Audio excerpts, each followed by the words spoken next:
All right.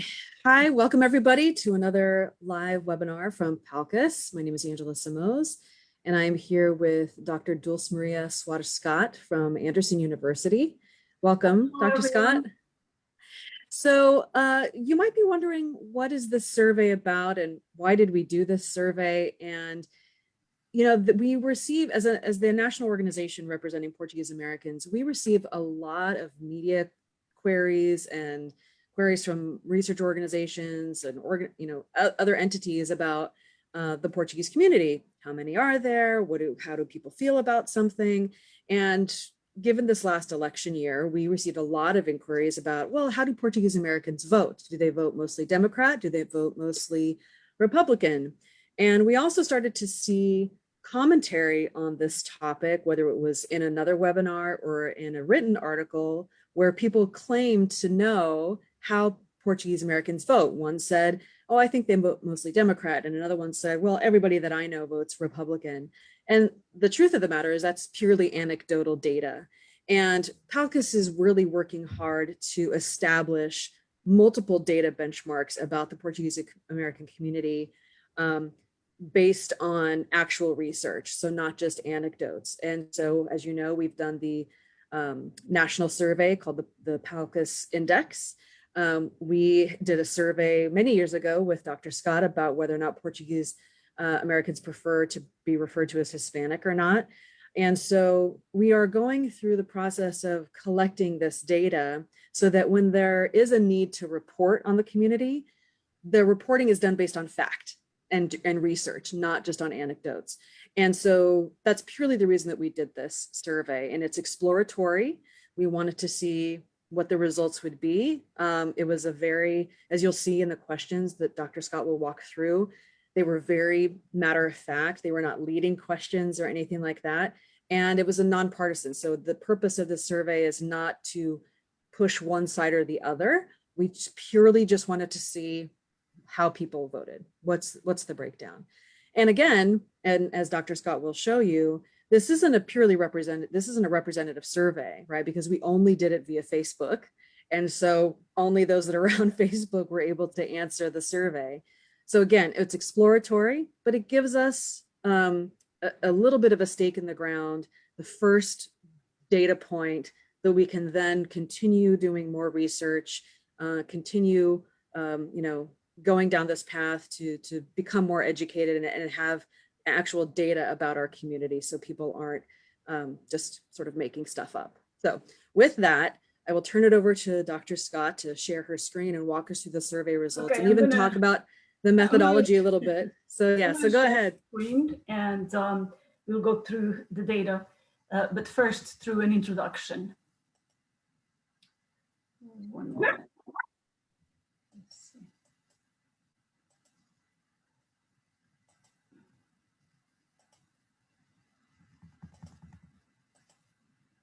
Okay. Can you see it, Angela? Okay. So that's the title. It's an exploratory survey because it's not based on a representative sample. Hopefully, in the future, we'll be able to do it based on a representative sample. So this, again, we already said this, so I'm going to skip to the next page. And at one point, Angela was asked whether Portuguese Americans were switching from the Democratic to the Republican Party, so I included that here. And so before answering that question, I went to the theory and specifically to the work of Robert Dahl. He is a prominent political scientist in the United States, was a prominent political scientist. And he basically studied the political integration of immigrant groups in America. And he stated that working class immigrant groups, due to shared class interests, since basically upon arrival, almost everyone is in the same class, in the working class, that they would exhibit a uniform behavior. And in the areas where that were industrial, labor unions would play a major role in mobilizing the vote of Portuguese Americans, as well as Italians, Irish, and so on, because they were involved in the unions. But he admitted that there were some exceptions to these, that, for example, in New Haven, Italian Americans had integrated politically through the Republican Party, and he attributed that to the fact that the Democratic apparatus in New Haven, Connecticut had been already taken over by Democrats, and so there was no room, I mean, by Irish Americans, and so there was no room for the Italians there. And until this day, Italian Americans in New Haven vote Republican.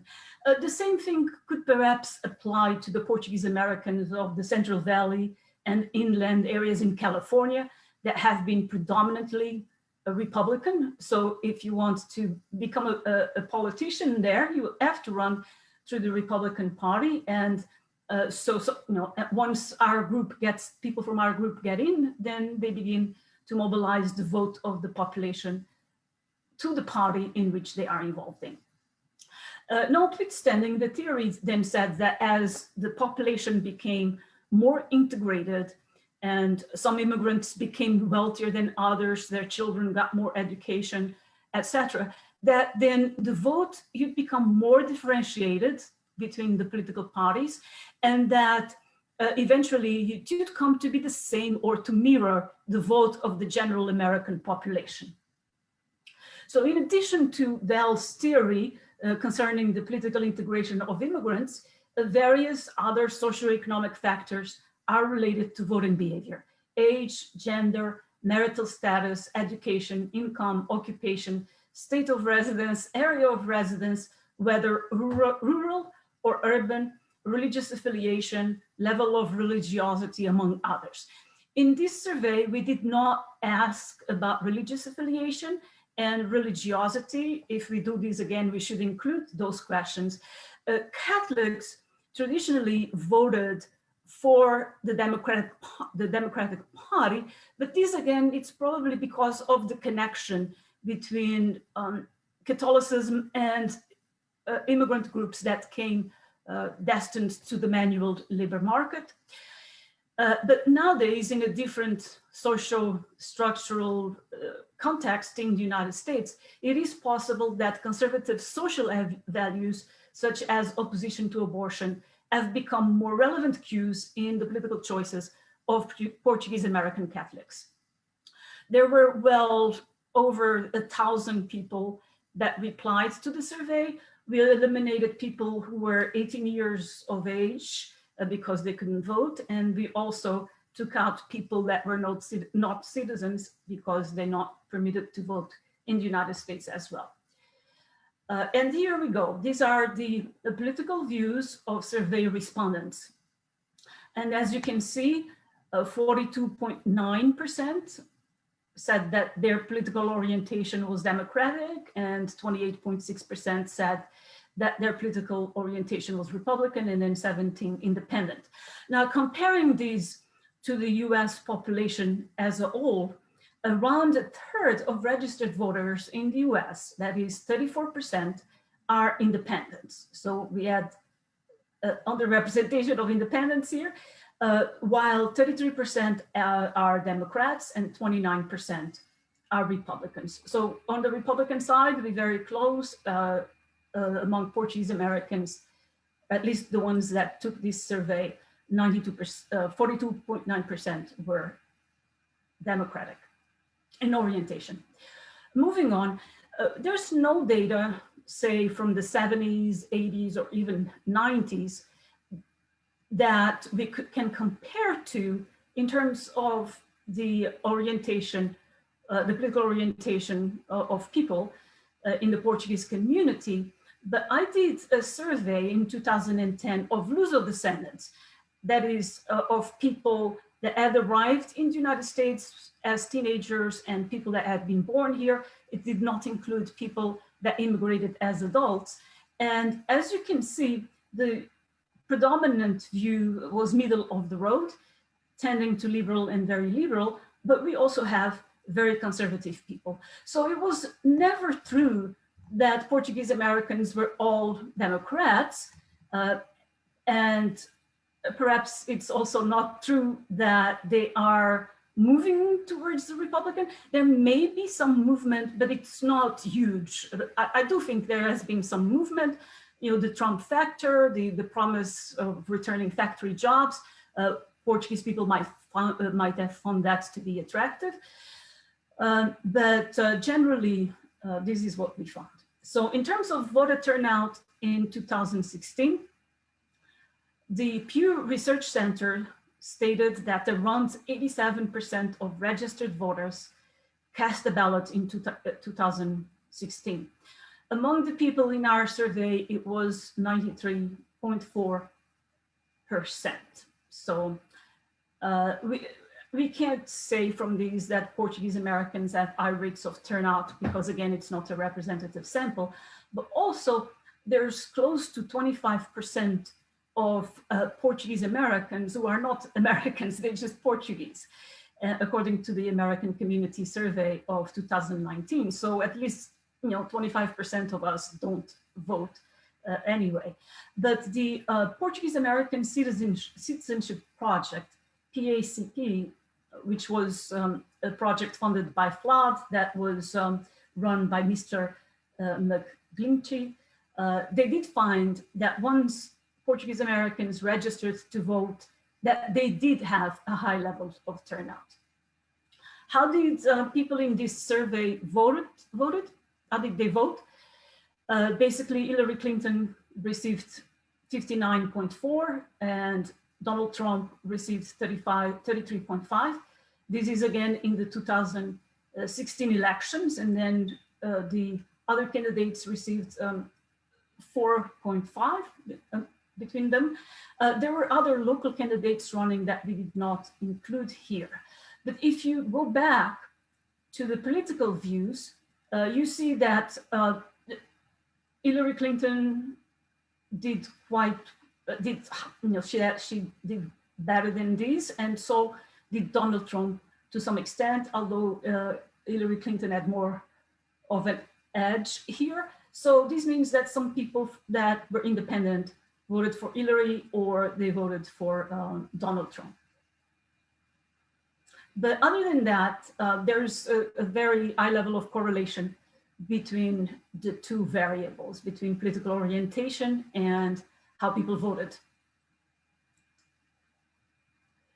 Now, voter turnout in 2020, we had an extremely high level of voter turnout among the people that participated in this survey. And I mean, of course, you know, people self-selected into this survey. So if people voted, if they didn't vote, they probably weren't that interested in replying to this survey. But in the US as a whole, the voter turnout was record high. In 2020, it was 6.1% higher than in 2016. And this is how people voted.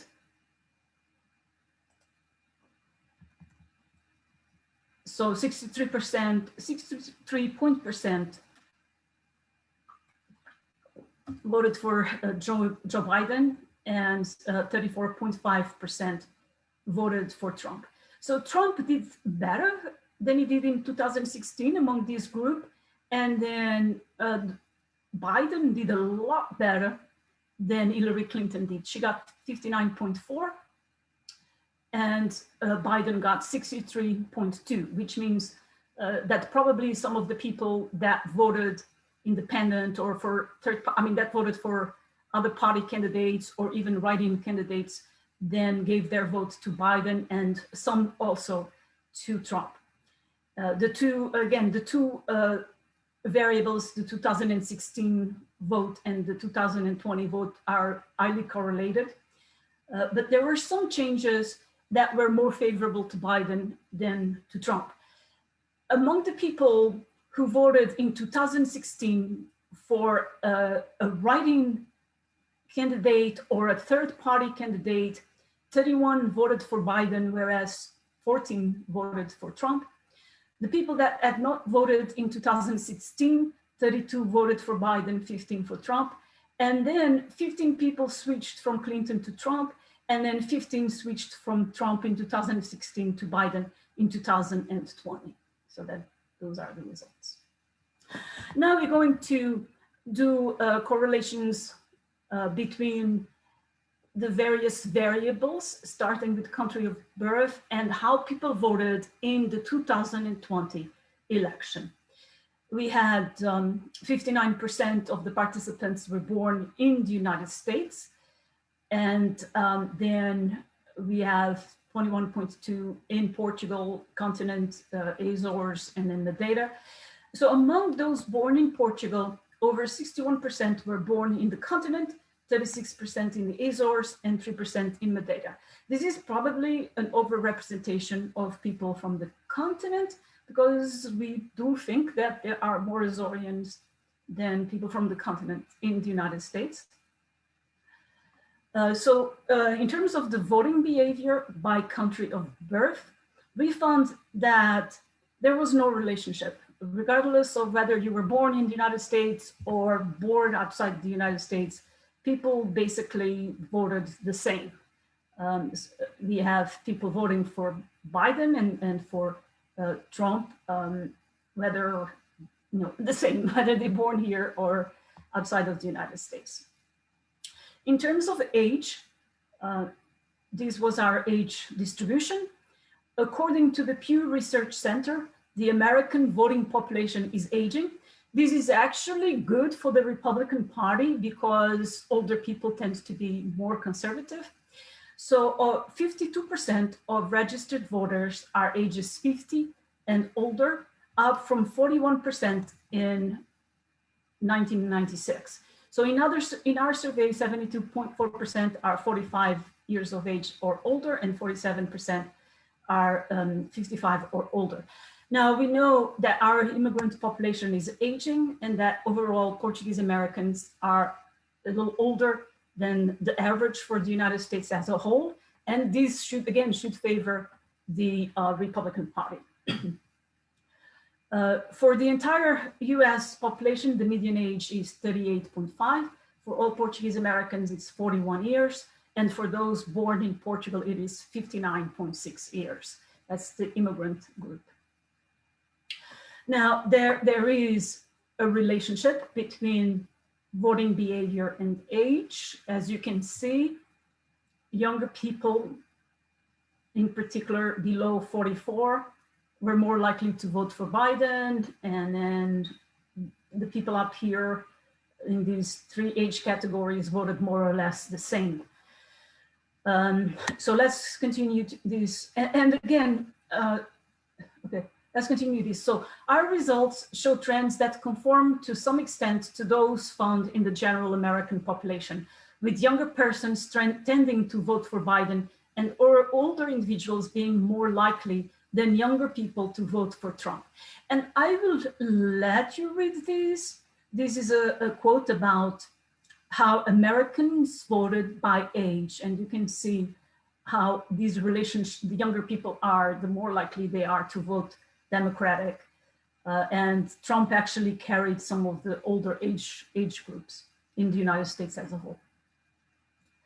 Now, gender.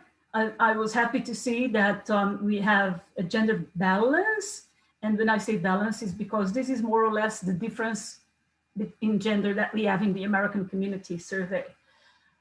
6 respondents preferred not to answer these questions, so I don't know what they are. And voting by gender. And this is where it gets interesting. As you can see, women in this survey were 10.5% more likely to vote for Biden than they were to vote for Trump. The men, there's a difference as well, but they were 10% more likely than men were to vote for Trump. And this corresponds to the gender gap at the national level. At AP Votecast showed a 9% point difference between men and women in support for Biden and Harris, 55 of women and 46% of men. So ours match the national level, that in our sample, although by a smaller number, men were also more likely to vote for Biden than for Trump. Now, the state of residence, I included in this table states in which there were 14 or more respondents.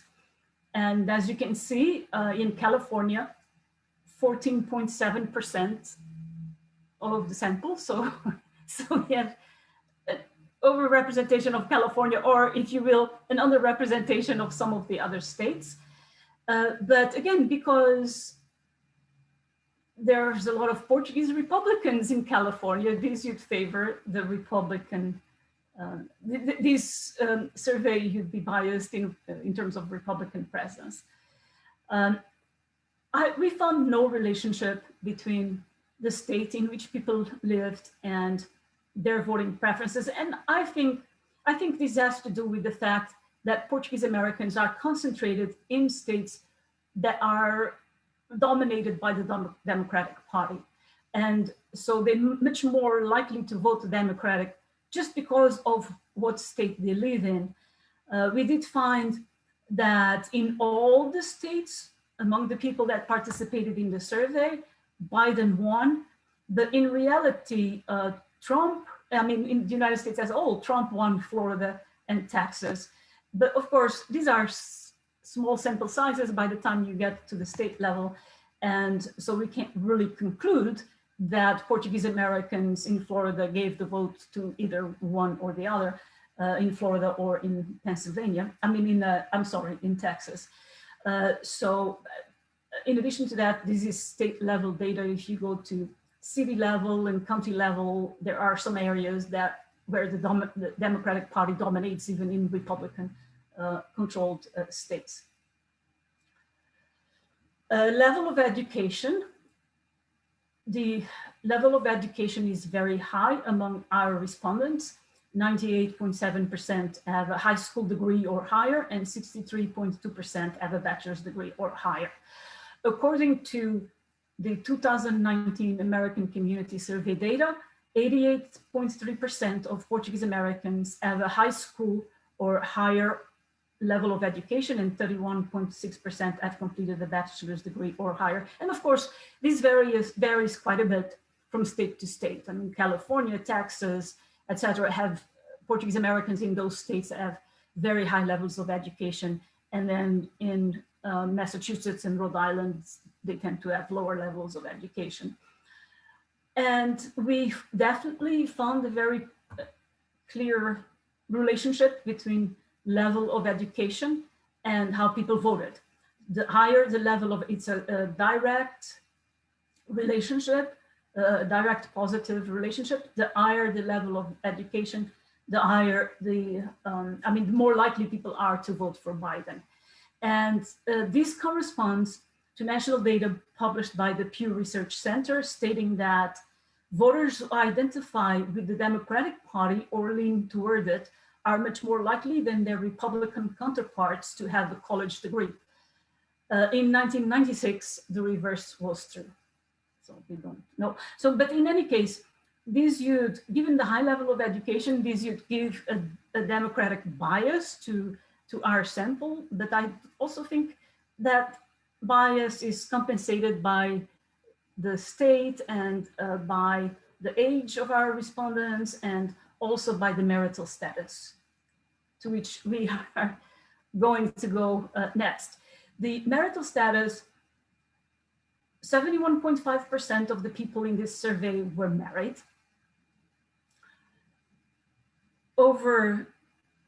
And this is an overrepresentation of married people, which actually favors Republicans because the married people are more likely to vote Republican than single people are. So according to 2019 American Community Survey data, 50.4% of Portuguese Americans are married. So we have an overrepresentation of married people. And in the entire population in the US, only 47.6% is married.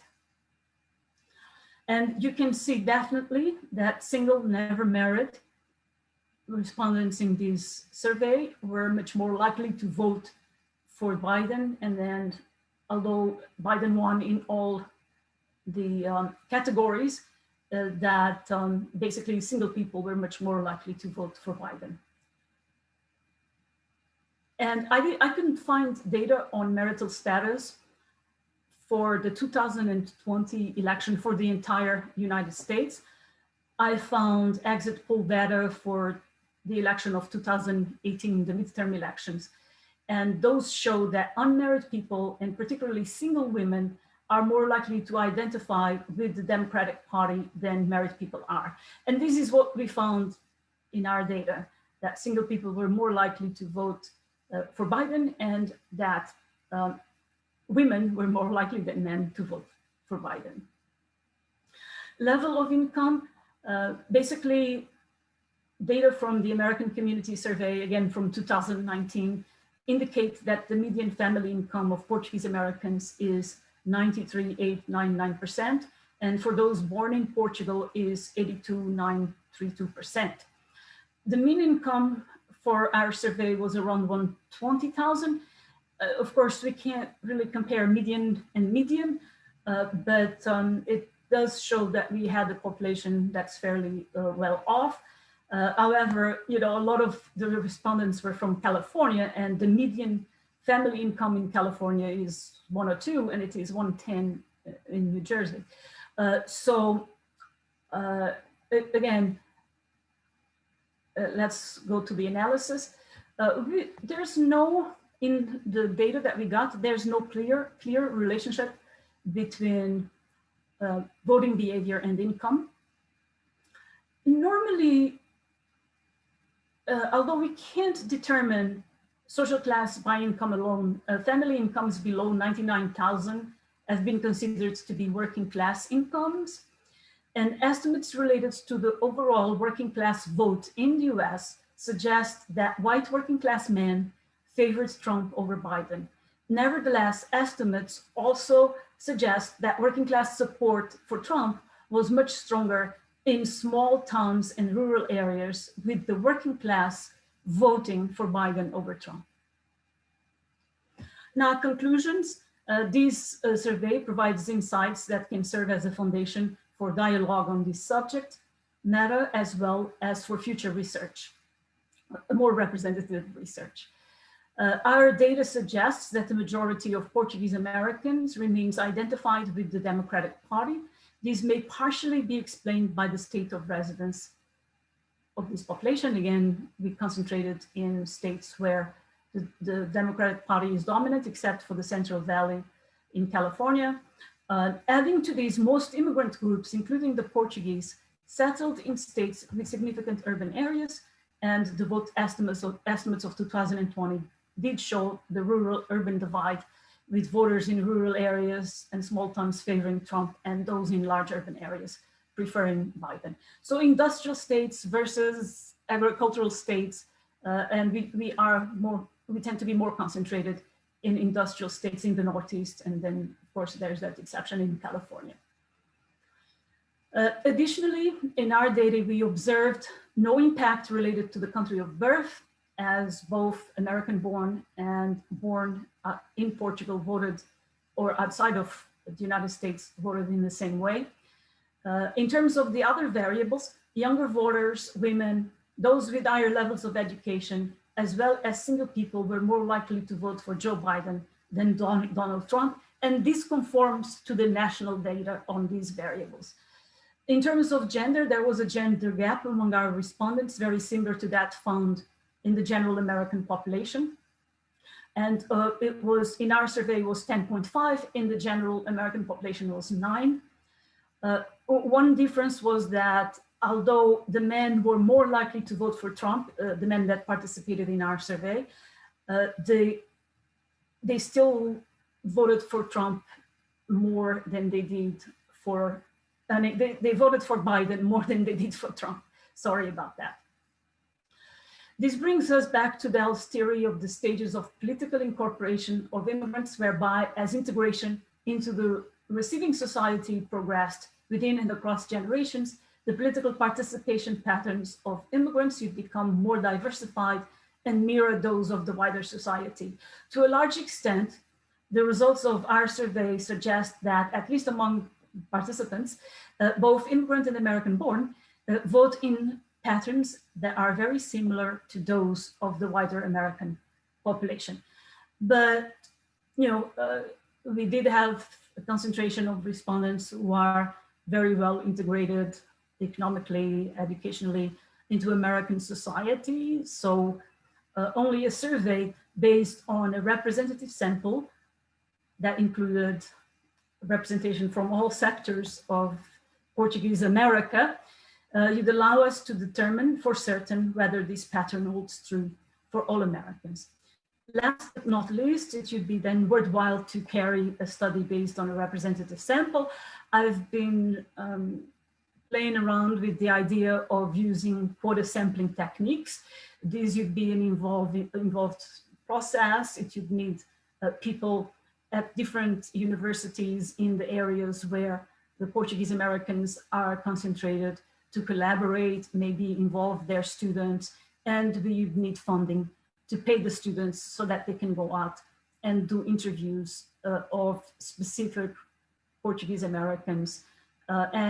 It's very hard it would be very hard for us to do a sample based on probability sampling.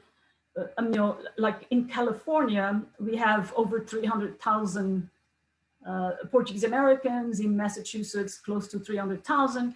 But Massachusetts, for example, has 6 million people. And if we were to do these as the pollsters do, where they have a computer generate random numbers and then they call those numbers, it would be possible that we didn't get any Portuguese American person in a population of 6 million. So I think that perhaps a quota sampling technique could be the solution here. And I'll stop here and I'll let Angela take over. Sure. And we do have a couple of questions that have come in on Facebook. The first one Should I stop the share or leave it on? You can leave it. You can leave it on. I think that's people like looking at slides. So we have the first question, which is, will this data be available for public use? And so we will make this PowerPoint available for public use. It'll be on the PALCUS website. I just asked that when citing the data, to be clear whether the data came from the PALCUS survey or the American Community Survey or other sources that Dr. Scott has noted here. The citation, a suggested citation. Yeah, here's the preferred citation. Yeah. So that you mentioned the type, the author, the title of the survey, and then you mentioned PALCUS as well. Right. Yeah, because I mean, you've done a great job of incorporating the American Community Survey and other data from other sources. So I don't want people to be confused that all of those data points were part of our survey, that you just combined them as a point of comparison. Yeah. So just make sure that folks know to make the distinguishing point when they reference the data. So for example, when I give the data about all Americans here, or our data, that's a data that came from Graham Litch, right, 2020. So if you wanted to cite this data directly from us, then you'd say and Graham Schling cited in Scott 2021. Got it. Next question.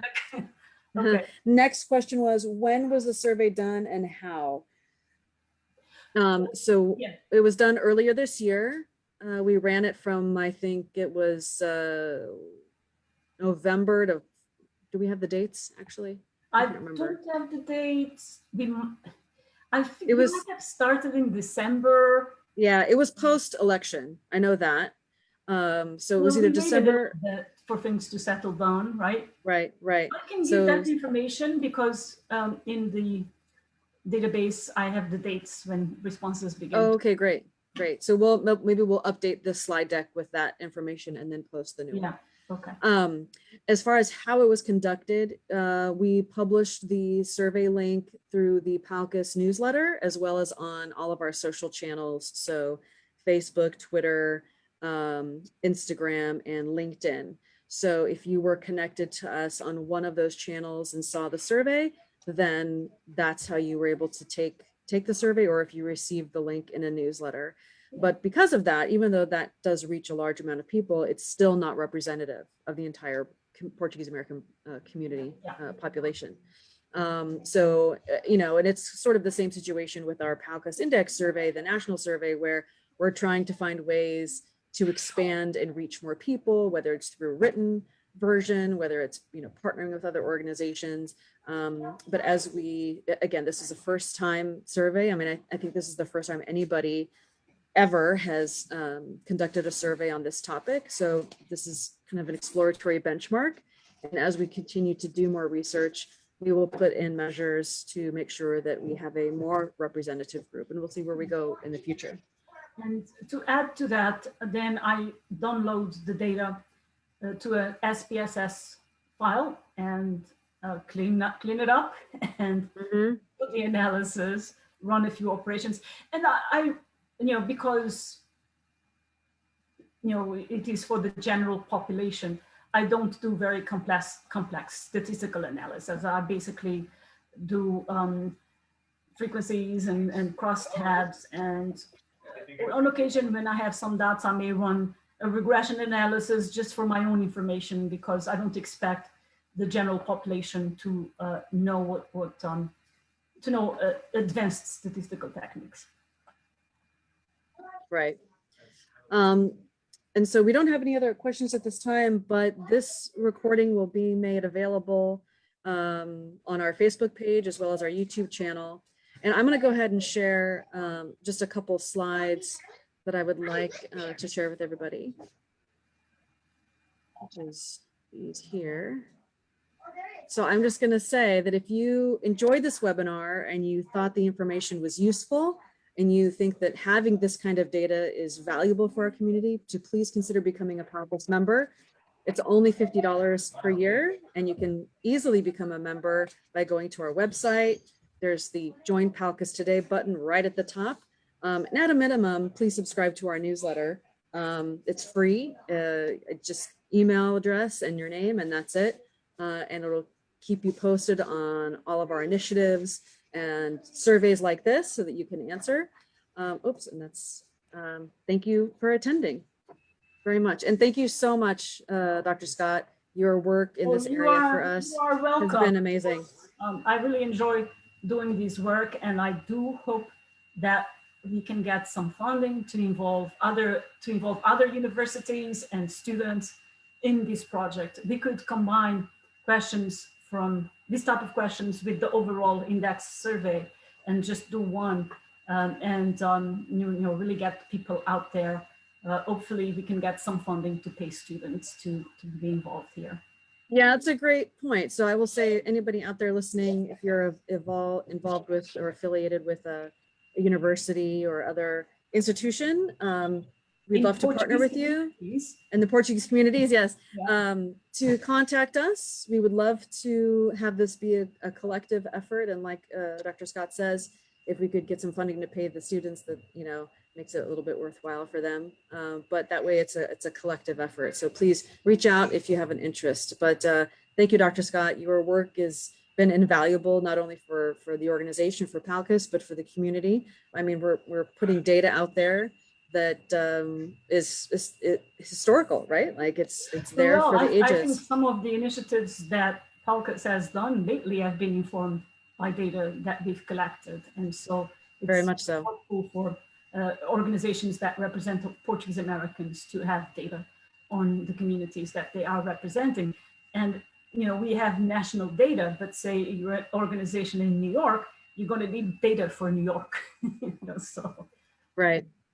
Well, with that, we're going to wrap it up, but thank you again so much. Thanks for all who attended and watched and asked questions. Until next time. Thank you so much. Have a wonderful day. All righty. Bye-bye.